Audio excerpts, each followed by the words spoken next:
বাংলাদেশের জন্য নিজেদের সেরাটা দিতে প্রস্তুত। প্রতিটি পদক্ষেপ জরুরি, প্রতিটি ঘামের ফোঁটা দেশের পতাকার জন্য। Let's do this.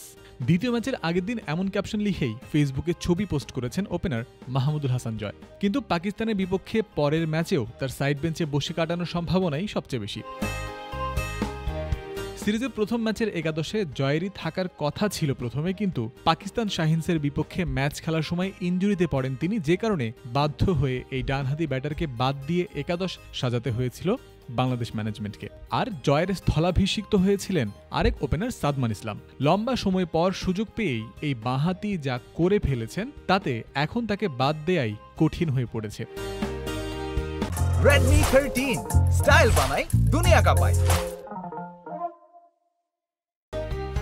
ইতিহাস গড়ার ম্যাচে বাংলাদেশকে বিশাল সংগ্রহ এনে দেওয়ার শুরুটা হয়েছিল সাদমানের হাত ধরে। 93 রানের লড়াকু ইনিংস খেলে আউট হয়েছিলেন সেঞ্চুরি মিসের আক্ষেপ নিয়ে। এমন একটা ইনিংস খেলার পর তার ব্যাটিং অ্যাপ্রোচ ও মানসিকতার প্রশংসাও হয়েছে সর্বত্র। এখন অবস্থা এমন হয়েছে যে দ্বিতীয় ম্যাচে সাদমানকে বাদ দেওয়ার কথা ভাবারও সুযোগ নেই বাংলাদেশ দলের সামনে।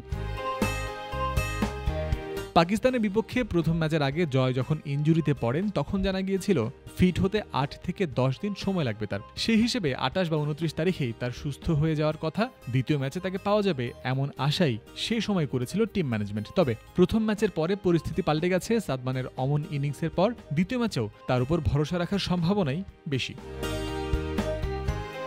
অন্যদিকে জয়কে খেলানোর ক্ষেত্রে একটা আউটসাইড চান্স থেকে যেতে পারে, সেটা হলো আগের ম্যাচের একাদশে খেলা ওপেনার জাকির হাসানকে বাদ দিয়ে জয়কে নেয়া। পাকিস্তানের বিপক্ষে প্রথম টেস্টে নিজেদের প্রথম ইনিংসে 12 রান করে আউট হয়েছিলেন জাকির, যদিও পরের ইনিংসে 15 রান করে অপরাজিত থেকে বাংলাদেশের বিজয় নিয়েই মাঠ ছেড়েছিলেন।